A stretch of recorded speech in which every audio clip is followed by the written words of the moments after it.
आपल्या परिसरातील ताजी आणि महत्त्वाची अपडेट पाहिजे आहे तर मग आजच C24 तास या आपल्या YouTube चॅनलला लाईक करा, शेअर करा, सबस्क्राइब करा आणि बेल आयकॉनवरती क्लिक करायला अजिबात विसरू नका। राहुरी शहरामधील नामांकित साईराम इलेक्ट्रॉनिक्स अँड बॅटरीज या दालनात तुम्हाला मिळतील सर्व प्रकारच्या इलेक्ट्रॉनिक वस्तू तसेच होम अप्लायन्सेस। साईराम इलेक्ट्रॉनिक्सचं नातं आहे खास, प्रत्येक घरात गुणवत्तेचा विश्वास। उन्हाळ्यामध्ये थंड कूल करण्यासाठी AC, fridge, cooler, deep freeze यांची भव्य अशी रेंज। साईराम इलेक्ट्रॉनिक्स खरेदी विक्री संघ, नगर मनमाड रोड, राहुरी। तेव्हा आजच साईराम इलेक्ट्रॉनिक्स या दालनाला भेट द्या आणि आनंदाची सुरुवात करा। Sairam hospital test tube baby centre. नमस्ते, मी डॉक्टर सोनाली माने, साईराम हॉस्पिटल राहुरी, वंध्यत्व तज्ज्ञ व एम्ब्रॉलॉजिस्ट तज्ज्ञ। आपल्या इथे IVF बद्दल अत्याधुनिक उपचार पद्धती उपलब्ध आहे। तर त्यामध्ये IVF, ICSI, embryo donation, egg freezing, sperm freezing तसेच सरोगसी माताबद्दल सल्ला पण आपल्या इथे दिला जातो। आपल्या इथे हमखास गुण येण्यासाठी प्रयत्न केले जातात। साईराम हॉस्पिटल लॅप्रोस्कोपिक सेंटर आणि test baby centre, court area, Bhagyashree हॉटेलच्या पाठीमागे, राहुरी। पाठदुखी, कंबरदुखी, खांदादुखी, सांधेदुखी तसंच मणक्याच्या आणि पॅरालिसिस आजारांपासून डॉक्टरकडे जाऊन वैतागले आहात का? तर आहे ना राहुरीमध्ये आयुर्वेदिक खात्रीशीर उपचार। Doctor Melawane hospital and spine care therapy centre, Rahuri bus stand समोर। डॉक्टर केतन धनंजय मेळवणे, संपर्क 9890 42 52 40। 25 वर्षाची परंपरा, डॉक्टर मेळवणे हॉस्पिटल। राहुरी तालुक्यातील चिंचोली फाटा इथे 23 जुलै रोजी पहाटेच्या सुमारास घराच्या समोर झोपलेल्या वयोवृद्ध इसमावरती एका पिसाळलेल्या कुत्र्यानं हल्ला केला। या हल्ल्यामध्ये वृद्ध मयत झाले आहेत। कुत्र्यानं अनेक जणांना चावा घेतल्यानं सदर कुत्र्याचा बंदोबस्त करण्याची मागणी आता ग्रामस्थांकडून केली जाते।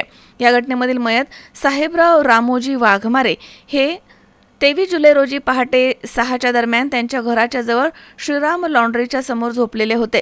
ते झोपेमध्ये असताना एका पिसाळलेल्या कुत्र्यानं त्यांच्यावरती हल्ला केला। त्यांच्या शरीराचे अक्षरशः लचके तोडून काढले। घटनेची माहिती मिळताच जीवनदायी रुग्णवाहिका चालक निखिल भोसले यांनी ताबडतोब घटनास्थळी धाव घेतली आणि गंभीर जखमी झालेले साहेबराव वाघमारे यांना उपचारांसाठी राहुरी येथील रुग्णालयामध्ये दाखल करण्यात आलं। तेथील वैद्यकीय अधिकाऱ्यांनी साहेबराव वाघमारे यांना तपासून उपचारांच्या पूर्वीच मयत घोषित केलाय। साहेबराव वाघमारे यांच्या मृतदेहावरती शवविच्छेदन केल्यानंतर मृतदेह नातेवाईकांच्या ताब्यात देण्यात आला।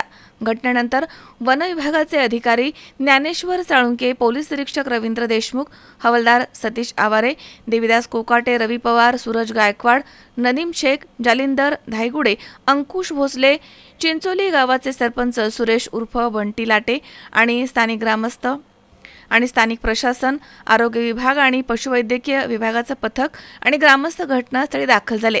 दरम्यान सदर पिसाळलेल्या कुत्र्यानं 10 ते 12 जणांना चावा घेतलाय। दुपारी उशिरापर्यंत पिसाळलेल्या कुत्र्याचा शोध घेण्याचं काम सुरू होतं।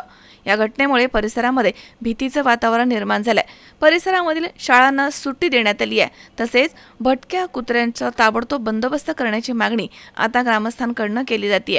आज चिंचोली परिसरात मध्यरात्री गावातील पिसाळलेल्या कुत्र्यांनी आमच्या गावातील वयोवृद्ध व्यक्तिमत्व साहेबराव वाघमारे यांना प्रचंड पद्धतीने या ठिकाणी चावा घेतल्याने त्यांचा या ठिकाणी मृत्यू झालेला आहे। आमच्या गावात गेल्या अनेक दिवसापासून बाहेरील कुत्री आणून सोडली जातात।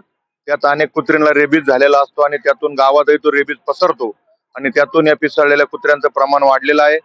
गेल्या 2 दिवसामध्ये आमच्या गावामध्ये 15 ते 20 लोकांना या पिसाळलेल्या कुत्र्याने चावा घेतलेला आहे आणि त्यातून जनजीवन विस्कळीत झालेलं आहे। आज अक्षरशः आमच्या गावातील शाळा बंद ठेवण्याची वेळ आमच्यावर आलेली आहे। तरी प्रशासनाला विनंती करतो की या पिसाळलेल्या कुत्र्यांचा या ठिकाणी बंदोबस्त करून या कुत्र्यांचा कुठेतरी बंदोबस्त करावा, आमचं जनजीवन सुरळीत व्हावं यासाठी मदत करावी। मनोज साळवे सह सतीश फुलसौंदर, C24 तास, राहुरी।